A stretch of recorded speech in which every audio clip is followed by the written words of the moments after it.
Olá, bom dia. O nosso Agropantanal deste domingo já está no ar com muitas informações e novidades sobre o mundo agro. Cuiabá sediou o segundo simpósio técnico da ProSoja Mato Grosso, com o tema fertilizantes e manejo do solo. O evento contou com a presença de mais de 400 produtores rurais, entre autoridades também. Mas a gente vai falar disso daqui a pouquinho, porque agora vamos aos destaques do agro de hoje. A carne suína vinha sendo uma alternativa aos preços altos dos alimentos, mas agora também está encarecendo nos açougues e supermercados. Carne certificada, protocolos de rastreabilidade bovina garantem a origem do produto e mais renda aos pecuaristas. A partir de 1º de novembro, agricultores familiares que desejarem acessar políticas públicas do governo federal vão ter que emitir o Cadastro Nacional da Agricultura Familiar. E no Papo com Café de hoje, vamos falar da pesca. Vou receber aqui Nilma Silva. Vamos falar sobre a proibição da pesca do pintado. E como não poderia faltar, claro que vamos ter aquela receita saborosa para você preparar ainda hoje. Vamos à nossa primeira reportagem, porque Cuiabá sediou o segundo simpósio técnico da ProSoja Mato Grosso, com o tema central fertilizantes e manejo do solo. Os detalhes da reportagem é comigo, vamos conferir. As palestras técnicas são voltadas para as temáticas fertilizantes e manejo do solo, dois aspectos que definem o sucesso ou os prejuízos de uma produção agrícola. A importância de ter amplo conhecimento de como alcançar um solo rico e nutrido fez o seu Milton Zulin, que é pecuarista, sair do município de Porto dos Gaúchos e vir até a Cuiabá. Ele quer melhorar a pastagem para engordar melhor as 2.500 cabeças de gado Nelore. A gente sempre que possível, sempre que pode e é convidado, a gente está participando para adquirir mais conhecimento. Tudo que houve, né?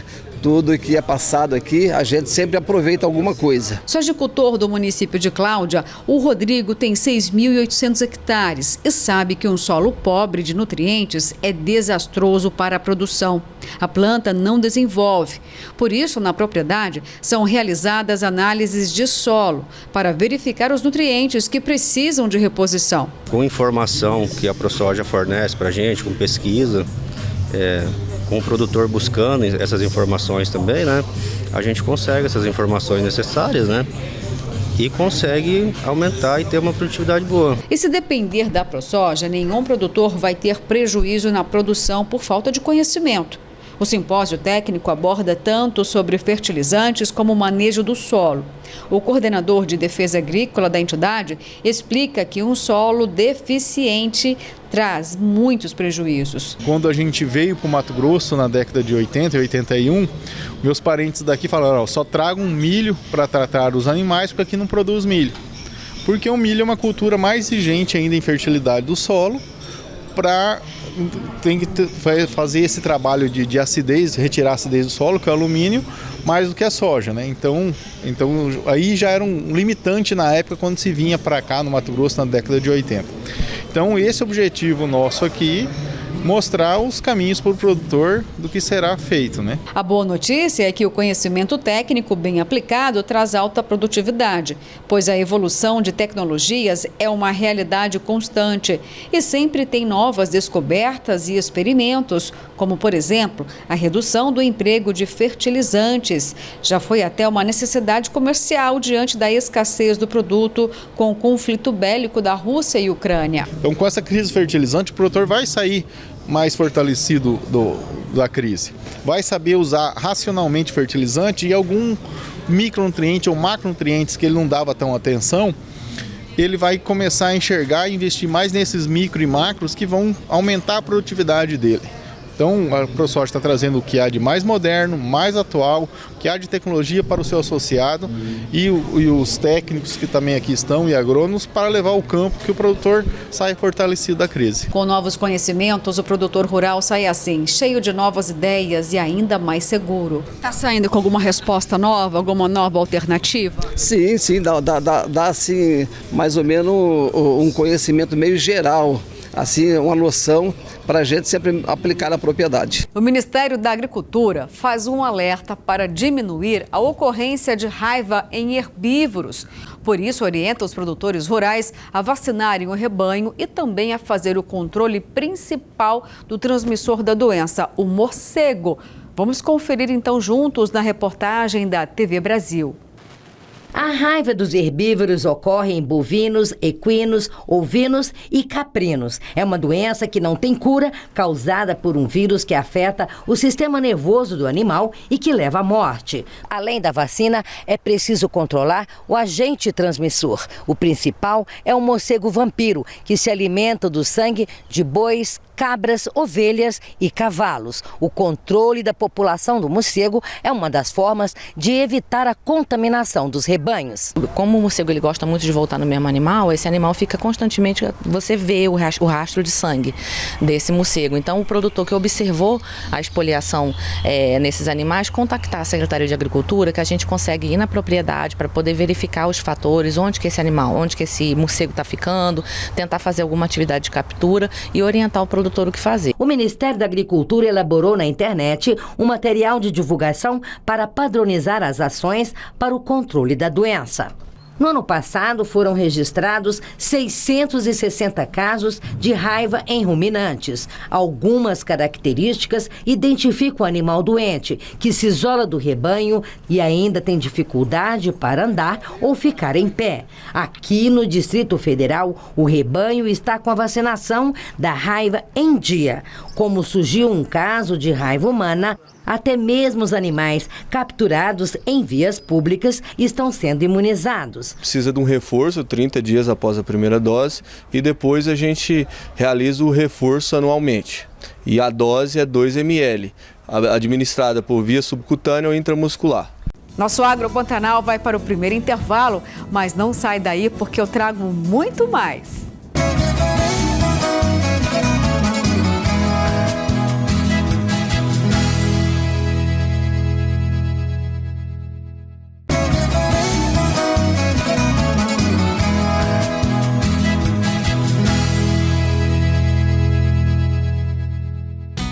Olá, o nosso Agro Pantanal já está de volta. E agora a gente vai falar da carne suína, porque ela estava sendo uma alternativa aos preços altos dos alimentos. Mas agora ela também está encarecendo. Contudo, os criadores dizem que apenas estão repassando os custos de produção. Vamos saber então o que está acontecendo na reportagem de Antônio Carlos Silva. A suinocultura matogrossense tem 150 mil matrizes com capacidade de abate mensal de 300 mil animais com peso unitário de 100 a 110 quilos, mas 80% deste rebanho estão concentrados entre 15 criadores. Isso concentra 90% desse total, concentra 80% desses animais. São pouquíssimos assim. Eu jogo 15 propriedades concentrando 80% dessa produção, né? Suinocultores têm desistido de produzir em Mato Grosso devido ao aumento dos custos de produção. Em agosto, no Brasil, o valor da ração para suínos aumentou 0,85%. Desde janeiro, o aumento foi de 5,80%, reajustando em torno de 10% o custo da produção do suíno no país, bem acima do valor da carne no mercado. Essa subida ela não volta mais, porque a demanda pelo milho, principalmente, o problema maior foi transformar milho em etanol. Mesmo em Mato Grosso, grande produtor de milho, cereal que é a base da ração da suinocultura, o custo desse insumo encarece a produção. Essa demanda ela é muito forte. Alguns anos atrás, quando a produção de suíno e bovino, de frango, caía a demanda por milho e o milho baixava de preço, né? Isso era natural. A carne suína matogrossense é consumida em outros estados e até países. Você cobra 12% para tirar os animais vivos do estado e se você for beneficiado do programa Proder, você baixa para 6%. Mas isso não é o suficiente. Essa ferramenta você acaba usando quando você tem falta de animais para a indústria interna. Você força a abater esses animais aqui dentro. Mas não é isso que está acontecendo, ao contrário. Então, essa baixa do ICMS ela é necessária como um segundo ponto para se tirar esse excesso e gerar renda de divisas para o Estado, com certeza é uma ótima opção, né? A gente está começando a abrir agora uma pequena quantidade, mas com uma importância de significado muito grande para o Canadá. A China ainda é o nosso maior comprador. A Vietnã, o Chile, o Sul mesmo exporta para o Chile via rodoviário também produtos industrializados com valor agregado. Então há vários países e, por exemplo, o mês passado totalizamos no Brasil uma exportação de 114 mil toneladas de carne suína no mês. Mas o suinocultor matogrossense paga o dobro de tributos para vender o animal vivo. E o incentivo fiscal dado pelo governo para que haja agroindustrialização da suinocultura e agregação de valor com geração de emprego e renda aqui não ocorre. É sempre benéfico para todos os componentes da cadeia você produzir, você transformar, agregar valores próximos, e aí você transporta um produto com valor agregado muito maior. Então o custo de transporte se torna relativamente menor, proporcionalmente, né? Neste cenário, com o aumento dos custos de produção e com a criação de suínos nas mãos de poucos, a tendência é de que o preço desta carne seja encarecido e que esta alta continue sendo repassada ao consumidor final. Vamos torcer, né, para que essa carne volte novamente a ter um cenário melhor, porque afinal de contas era a alternativa principal de proteína para quem estava com dificuldade de comprar a carne bovina, por exemplo, né? Mas você viu aí que até mesmo os produtores estão tendo dificuldades por conta do encarecimento do custo da produção. Vamos torcer então logo para que os alimentos comecem a ter um preço mais acessível, né? Bom, e agora a gente vai para o nosso quadro Mito ou Verdade deste domingão. Vamos ver então qual é a pergunta aí na sua tela aparecendo para você. Misturar bebidas destiladas e fermentadas faz mal? Fica pensando aí, daqui a pouquinho a gente responde, viu? Porque o nosso próximo assunto é capacitação no mercado de trabalho agrícola. Então, caneta e papel na mão.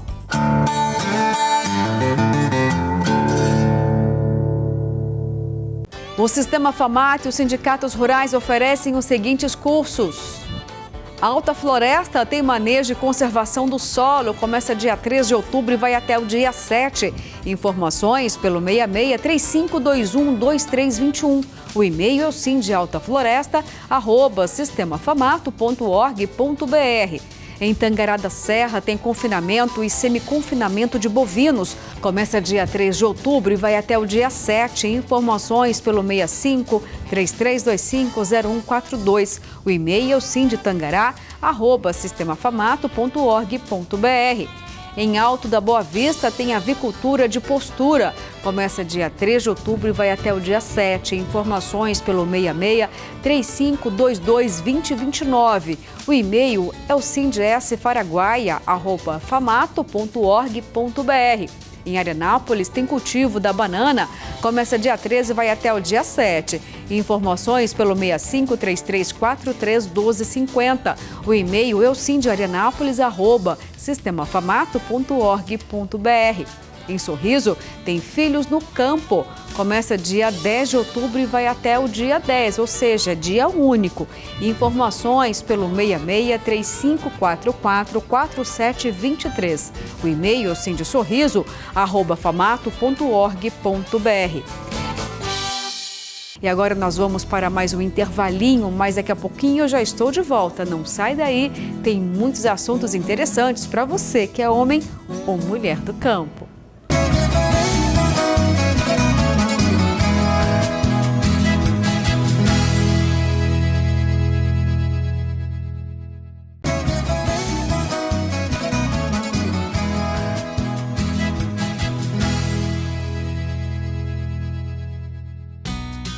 Carne certificada. Protocolos de rastreabilidade bovina garantem a origem do produto e mais renda aos pecuaristas. E você sabe a importância do selo de rastreabilidade? Na última edição da Expo Inter, realizada em Esteio, no Rio Grande do Sul, a CNA promoveu o Dia da Carne Certificada. Então vamos conferir juntos na reportagem do Sistema CNA-Senar. Na hora de comprar carne bovina, você procura um alimento com certificação? Ter a garantia de levar para casa um produto com origem e qualidade comprovada é importante. A carne certificada reúne um conjunto de regras rigorosas que devem ser cumpridas ao longo de todo o processo de produção, da fazenda ao supermercado. A carne vai ser avaliada por um técnico da associação, vai ser avaliado o marmoreio e toda a cadeia até chegar na mesa do consumidor, ela é certificada pela associação, ela é assegurada que foi rastreável. Você consegue rastrear a origem do animal, a mãe, o pai e todas as datas inerentes a esse animal que vai ser abatido. Para a carne receber o selo de certificação, o pecuarista precisa aderir de forma voluntária a um protocolo de rastreabilidade e seguir os padrões recomendados para garantir a bonificação pelo animal. O principal objetivo é a maior remuneração, a bonificação da carne produzida e a nossa visão é que todo esse processo de carne, né, a valorização da carne, que o mercado consumidor vem buscando essa carne de qualidade, ela empurra a produção da genética. Então, a carne impulsiona e valoriza o produtor de genética. Todas as informações que atestam se a carne realmente passou pelo processo de rastreabilidade são gerenciadas e validadas pela CNA. A CNA, enquanto gestora de protocolos, tem essa função de verificação de informações, validação de que o protocolo está sendo cumprido e que os critérios estão sendo atendidos, para poder então dar o respaldo e as garantias de que a gestão traz a confiabilidade de que o protocolo está sendo executado.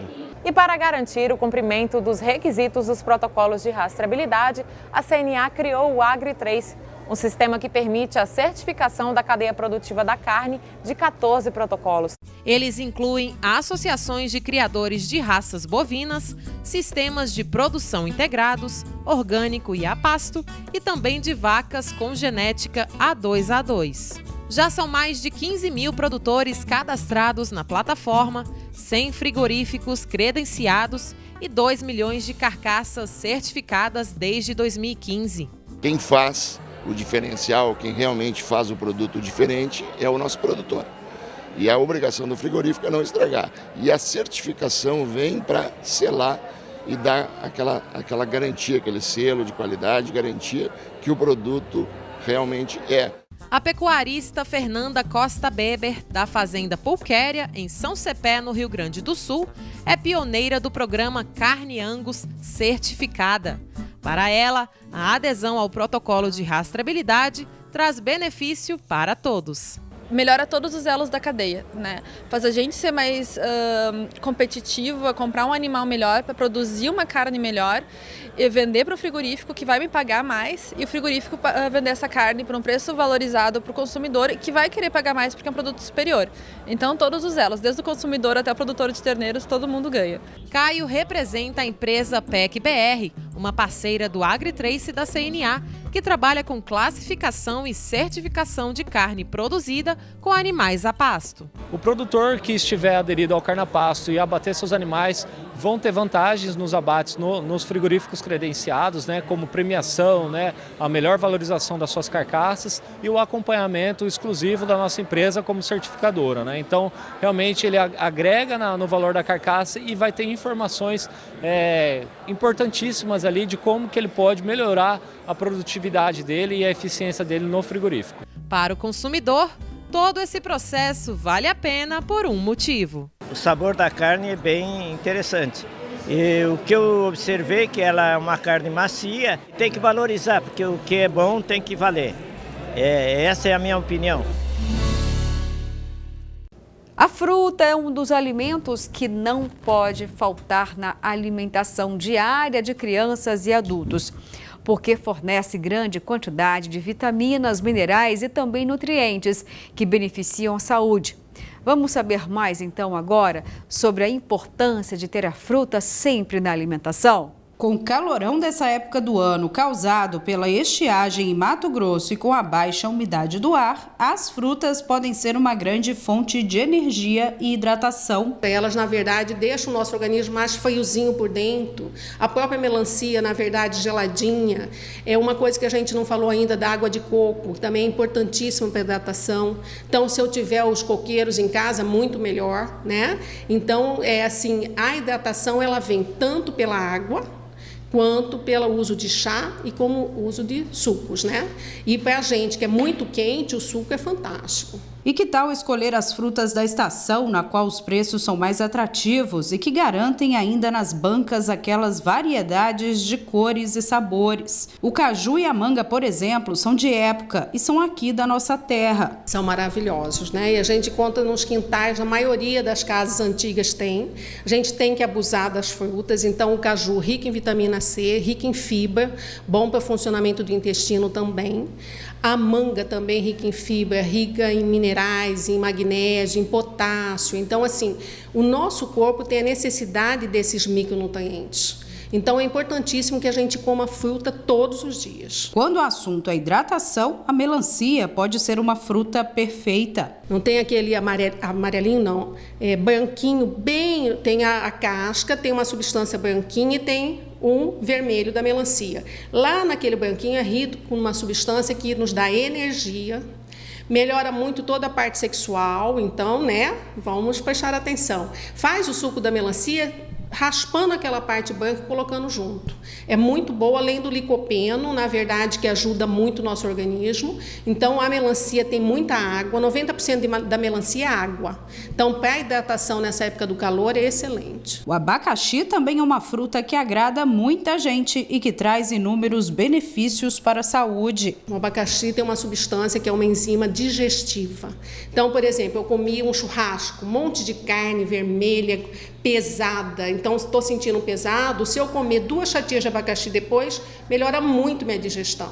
Então o abacaxi é uma fruta que a gente pode comer depois do almoço e depois da janta, diariamente, que vai ter esse efeito benéfico para a digestão. A laranja, além de refrescante, também pode representar até mesmo uma aliada porque retarda o envelhecimento, além de ter bastante vitamina C. A laranja é muito boa, rica em vitamina C, né? Todo mundo fala assim, tá resfriado, toma um suco de laranja. Então é muito boa, rica em potássio. A laranja, a gente tem essa opção que, por ser da época, está num preço melhor. Então a gente pode fazer o suco com a laranja, chupar a laranja, né? O que é importante? Na verdade, por exemplo, a fruta, você comer a fruta é melhor do que o suco. Por quê? Você está comendo mais fibra quando você come a própria fruta. E quando você toma o suco, ele é liquidificado, então ele perde. Então é preferível comer a fruta do que tomar o suco. Mas isso não impede que a gente tome o suco. As pessoas devem consumir pelo menos 3 frutas diferentes por dia. E a melhor maneira de aproveitar todos os benefícios é comendo mesmo a fruta. Mas um suco pode ser bastante refrescante. O ideal é a gente comer no mínimo 3 frutas por dia. Se a gente tiver condições de comer frutas diferentes diariamente, excelente. Então, por exemplo, de manhã eu comi uma banana, à tarde eu vou comer uma maçã, à noite eu chupo uma laranja. Ok. No outro dia eu vou com outras frutas, então seria importante. Se eu tenho menos recurso financeiro, eu vou ter a fruta que eu conseguir. Eu tenho no meu quintal caju, eu tenho manga, eu vou comer banana. O importante é que coma pelo menos 3 frutas por dia. Bom, eu vou confessar, viu, que fruta sempre é muito bem-vinda, principalmente nesse calorão todo aqui da nossa região. Fruta dá um frescor, né? Sempre inclua na sua alimentação, faz muito bem para a saúde e ajuda também a espantar um pouquinho desse calor aqui. Bom, e agora a gente vai para o giro de notícias do agronegócio. Os produtores brasileiros de café deverão colher 50 milhões de sacas na safra 2022. A colheita já atinge 99% da área destinada para a cultura e o volume estimado representa um aumento de 5% em relação ao ciclo de 2021. De acordo com o levantamento da Conab, a área destinada à cafeicultura nacional em 2022 é de 2 milhões de hectares, sendo que 1.800.000 hectares para lavouras em produção e 402 mil hectares de área em formação. o que representa leve aumento de área total cultivada em comparação à safra passada.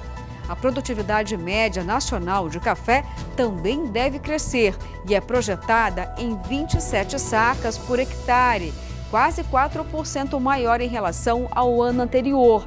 No entanto, apesar da recuperação registrada, o aumento é inferior ao esperado para 2022, por ser um ano de bienalidade positiva. Termina no dia 30 de setembro o prazo para a apresentação da declaração do Imposto sobre a Propriedade Territorial Rural 2022. A Receita Federal devem apresentar a DITR as pessoas físicas ou jurídicas proprietárias titulares do domínio útil ou possuidoras de qualquer título de imóvel rural, inclusive usufrutárias. Também é obrigada a apresentar a declaração à pessoa física ou jurídica que tenha perdido a posse do imóvel entre 1º de janeiro e 30 de setembro de 2022, além da pessoa jurídica que tenha recebido o imóvel rural no mesmo período. Levantamentos da Associação Brasileira de Proteína Animal mostram que a receita das exportações brasileiras de ovos de todos os produtos entre in natura e processados totalizaram em agosto $1,5 milhão de dólares, resultado 20% superior ao registrado no mesmo período de 2021. Em volume, as vendas brasileiras de ovos ao mercado externo alcançaram 446 toneladas no 8º mês deste ano, desempenho 21,5% menor que o alcançado em 2021. No acumulado entre janeiro e agosto, as vendas brasileiras totalizaram receita de $16 milhões, número 61% maior que o efetivado no mesmo período do ano passado, com $10 milhões. Em volume, a alta acumulada é de 13,5% nos 8 primeiros meses deste ano, com 7 mil toneladas em 2022 contra 6 mil toneladas em 2021.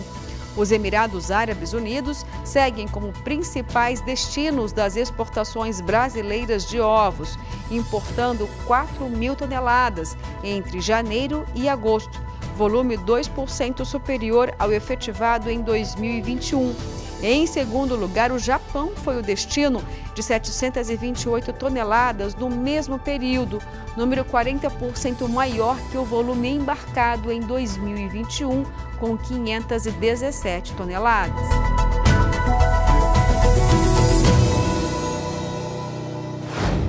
E agora vamos para um rápido intervalo, mas não sai daí. Vamos falar ainda da pesca. Afinal de contas, o Ministério do Meio Ambiente já afirmou que vai proibir a pesca do pintado. Voltamos já já.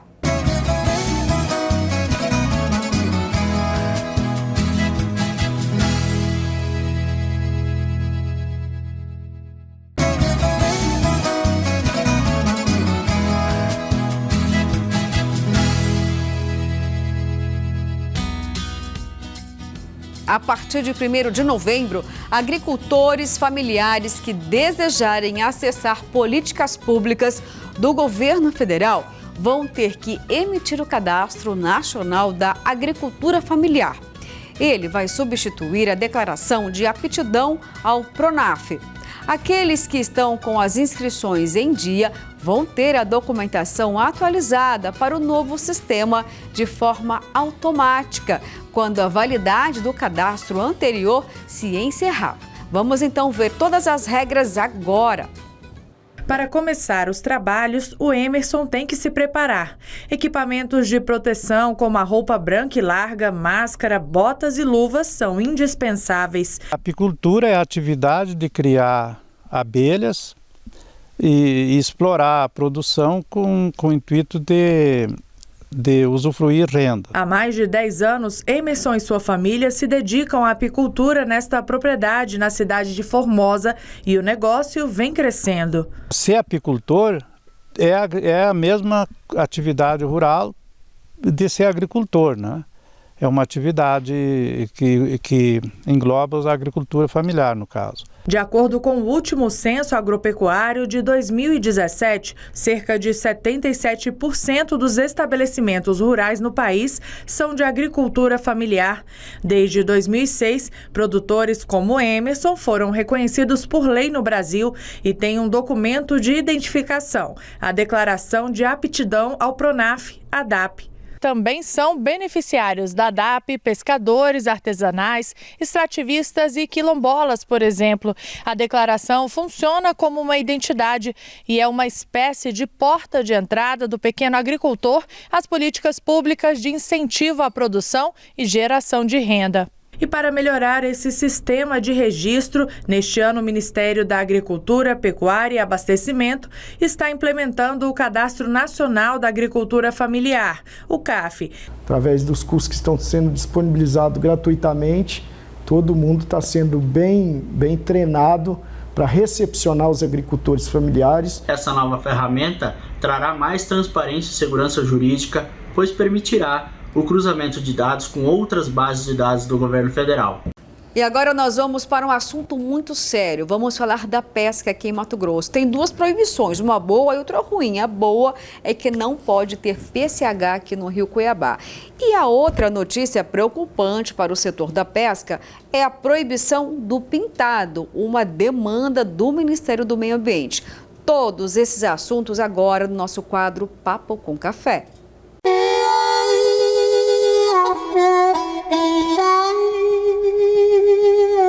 E no nosso quadro Papo com Café, eu recebo a presidente da Associação da Pesca, Nilma Silva. Seja muito bem-vinda, Nilma. Sou eu novamente que agradeço a oportunidade de falar dessa paixão mato-grossense que nós temos pelos nossos rios e pela pesca. Muito obrigada, Luciana. Eu que agradeço, viu? A porteira aqui está sempre aberta, tá?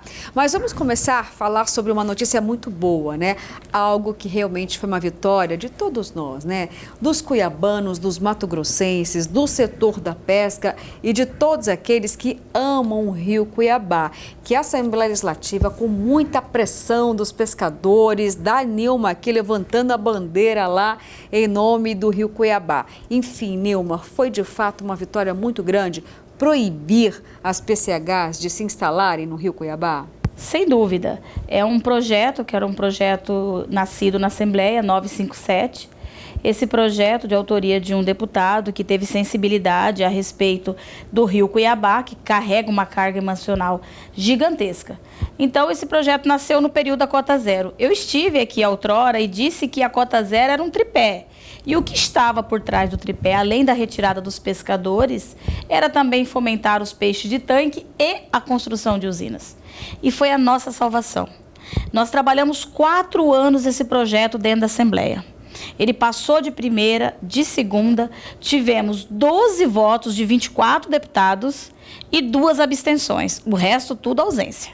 E aí foi para o governador não teve sensibilidade alguma, por ter sido prefeito desta capital por 2 mandatos, por saber a importância do Rio Cuiabá, que vive aí mais de 60 mil famílias no Vale do Rio Cuiabá, que vive e retira do rio a sua sobrevivência. Ele não teve a sensibilidade, ele vetou o projeto, dizendo que o projeto era inconstitucional. O que, no meu ponto de vista e da associação, é uma falha muito grande, porque no artigo 225 da Constituição Federal, todos nós temos direito a cuidar do meio ambiente. Não só direito, como dever. Além da Constituição Estadual, que também reza isso. Sem falar nos artigos que a Assembleia Legislativa, como Estado, tem poder de concorrência com a União. Então, o que a gente faz quando a sociedade não permite uma arbitrariedade, um crime do assassinato ao Rio Cuiabá, da privatização ao Rio Cuiabá? Nós fizemos exatamente o que você disse, mobilização popular. Tínhamos mais de 850 pessoas no dia. No dia 24 de agosto, o Rio Cuiabá recebe aí mais um aniversário.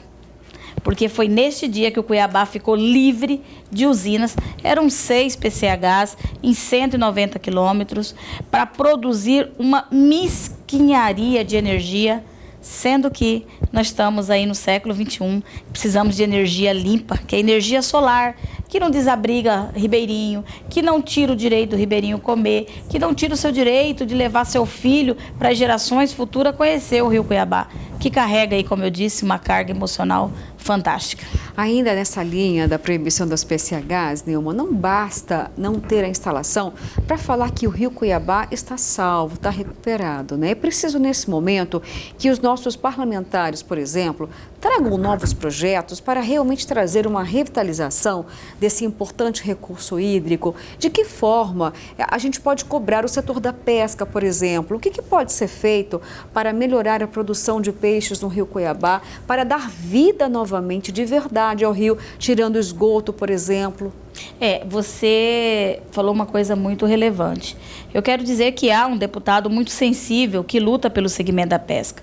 Inclusive, eu e o professor Francisco de Arruda Machado e o Dr. Roosevelt fizemos um projeto de contenção de lixo, são boias, que nós vamos agora fazer a aplicação desse projeto aqui nos córregos de Cuiabá, por exemplo, o Barbado. E também temos um trabalho de reestruturação da mata ciliar, para conter todo aquele lixo que é jogado e ficado nas margens. Então, há um processo e há projetos para ajudar o Rio Cuiabá a continuar sobrevivendo. Mas uma das brigas que eu tenho provocado muito à Assembleia é conter de forma drástica e radical as dragas no período de defeso. Porque os pescadores, é suspenso a sua atividade. Eles vão viver com um mísero salário mínimo, que às vezes transpõe a data do período de Piracema e só recebe no ano seguinte. E as dragas não, continuam sugando do leito do rio milhares, bilhares de pequenas espécies e ovos. E ninguém faz nada, por quê? Porque sempre tem um grupo político aí que tem interesse em manter essas dragas funcionando e automaticamente destruindo o meio ambiente. Então, há políticos sensíveis trabalhando nessa linha de proteção ao Rio Cuiabá. Onde estão essas dragas no Rio Cuiabá? Ou então no leito que você disse, né? Olha, qual o quantitativo delas? Aqui, por exemplo, aqui no São Gonçalo tem uma draga que funciona 24 horas. E só lembrando que quando essas dragas começam a funcionar, os pescadores não conseguem pescar. Porque para efetivar a pescaria, ela tem que estar em silêncio. Então, quando essas dragas estão ativas, revirando o leito do rio, você não consegue pescar porque afugenta. Nós temos ali na região da Vereda. Se você for na região da Vereda, você vai ver que era uma praia espetacular há uma década atrás. Agora não existe mais. Se você for no Valo Verde, lá a população tem trabalhado de forma organizada para impedir que as dragas cheguem até o leito do rio, próximo ao leito do rio, onde tem umas praias que as pessoas usufruem. Porque se não tivesse aquela comunidade tão cuidadosa e organizada, lá também já tinha sido destruído, igual a Vereda aí em Santo Antônio de Leveger. É preciso então regulamentar o uso dessas dragas, fazer uma política especial. Coragem. Você que está me ouvindo, ter coragem, porque se trata de uma máfia. A gente só vê pessoas interessadas olhando para o seu quadrado. E esquece que se você encher as suas burras de dinheiro e você não tiver nem ar, nem água para sobreviver, não vai adiantar nada. O que precisa não é políticas públicas, lei existe. Precisa ser cumpridas as leis. E para isso precisa do quê? De pessoas de coragem. Então, em fiscalização, então, a falha está aí. Também é um dos ícones que a gente cobra tanto. Mas para você futucar a fiscalização, você precisa ter coragem. Bom, gente, vamos falar então um pouquinho sobre o pintado. O Ministério do Meio Ambiente, Nilma, já antecipou e parece que não tem como voltar atrás. A partir do finalzinho deste ano vai ficar proibida a pesca de pintado em todo o país, é isso mesmo? Olha, essa questão de não voltar atrás, isso não existe para o segmento da pesca. Você acompanha a nossa luta há 4 anos. A Cota Zero, que foi um projeto enviado do Executivo para o Legislativo, onde proibia a pesca no Estado, em todos os rios do Estado, foi 1 ano e 1 dia de luta e a população venceu. Porque o povo tem vez e voz. Políticos passam, o povo fica. Depois veio a luta do manso, que você também acompanhou aqui no seu programa. E a gente conseguiu fazer um projeto que desse o direito ao ribeirinho. O pintado agora não é diferente. Na verdade, é uma portaria, né, que surgiu agora em julho, que é a portaria 148, que coloca o pintado numa taxa de vulnerabilidade. Só quero lembrá-los que que a ANA, Agência Nacional de Águas, fez um estudo que levou 4 anos, organizado pela Embrapa Pantanal e pela Fundação Eliseu Alves. E esse estudo foi coordenado por Dr. Agostinho Catella com mais de 200 pesquisadores. E é a nossa salvação. Veja bem, essa portaria, ela engloba todas as bacias. A bacia do São Francisco, que está aí totalmente, completamente carregada de usinas, é isso que fez com que o Pintado ficasse em espécie de vulnerabilidade. Aí nós temos a bacia do Paraná, que entra-se também nessas mesmas circunstâncias, mas a nossa bacia do Paraguai não. Por quê? Porque ele está livre de barramento. Se nós tivéssemos permitido essas 6 usinas no Rio Cuiabá, que é o corredor para a reprodução pesqueira, você poderia ter certeza que muito em breve o Pintado realmente iria fazer jus do que está no papel. Então eu quero te dizer e tranquilizar a todos os matogrossenses, a todos os meus amigos pescadores. Tenho trabalhado de forma árdua aí nos bastidores. Conseguimos prorrogar para 3 de dezembro. Mas, Nilma, você não conseguiu retirar da lista de vulnerabilidade? Não. Por quê? Porque eu preciso fazer a juntada desses documentos. São mais de 3.600 páginas de laudos, de estudos. E quero dizer que nesses estudos, nesses 4 anos, o Pintado representou 23,4% de todo o peixe capturado, certo? Todo o peixe capturado para este estudo. Então, o Pintado está muito bem, obrigado. Agora, na próxima quinzena, 15 de outubro, eu estarei em Brasília com um grupo de estudos, né, que juntar a Imaçu, Embrapa Pantanal, Fundação Eliseu Alves, eu representando a pesca do estado de Mato Grosso. Vamos fazer a juntada desses documentos e vamos entregar para o Ministério Público. E também para o meio ambiente, para o Ministério do Meio Ambiente. Quero dizer que você pode ficar tranquilo, que tudo que a gente tem de respaldo técnico e científico vai ser usado. E se mesmo assim não for levado em consideração, o judiciário está aí para a gente mover céus e pedra para dar o direito ao pescador sobreviver. Nilma, vamos desenhar um cenário aqui. Vamos supor, então, que através desse estudo, que será apresentado, como você bem disse, lá no Ministério do Meio Ambiente, ficar comprovado que o Pintado não está aqui em processo de extinção em Mato Grosso. E aí, de fato, vocês conseguirem não proibir a pesca aqui. Isso não vai atrair pescadores de outros países e também de outros estados para cá e não vai deixar o Pintado em vulnerabilidade? Veja bem, a Lei 9096, de 31 de janeiro de 2009, ela garante a pesca amadora. O que a pesca tem que ser feita é com controle, respeitando os limites de 5 quilos um exemplar.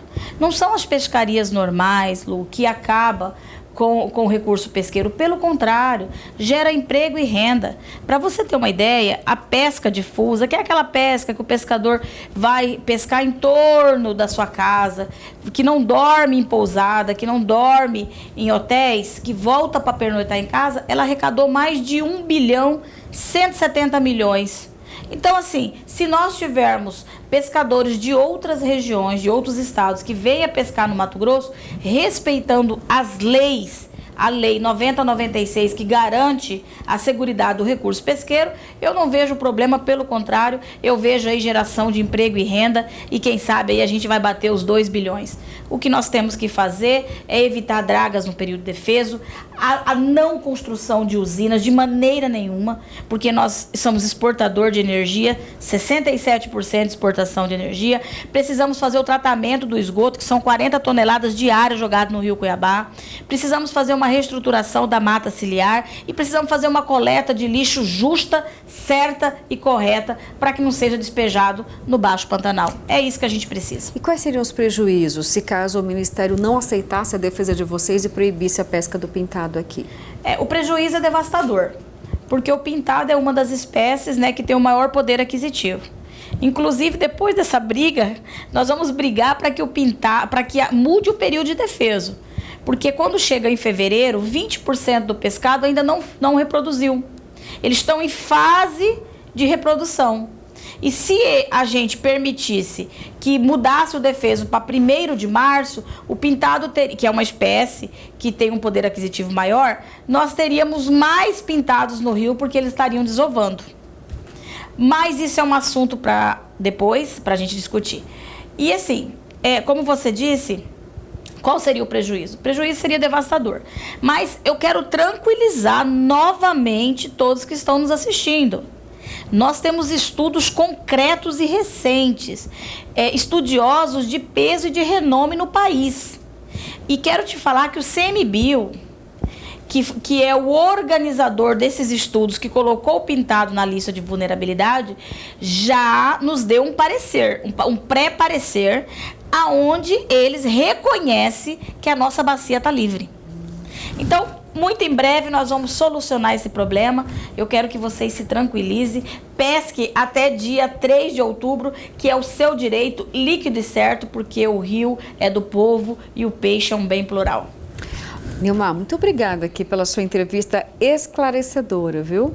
Volte sempre. Sou eu que agradeço a oportunidade e a sensibilidade do seu programa Agro Pantanal, que tem o maior carinho pelos pescadores, pelos ribeirinhos. Somos nós que agradecemos sempre. Obrigada, querida. Bom, e agora a gente vamos para uma receita super tentadora para você fazer igualzinho aí na sua casa ou na fazenda. Sabores do Cerrado.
Receita maravilhosa. Eu vou tentar fazer igualzinho, e se ficar boa eu conto. Se não ficar boa, não vou contar não, viu, gente?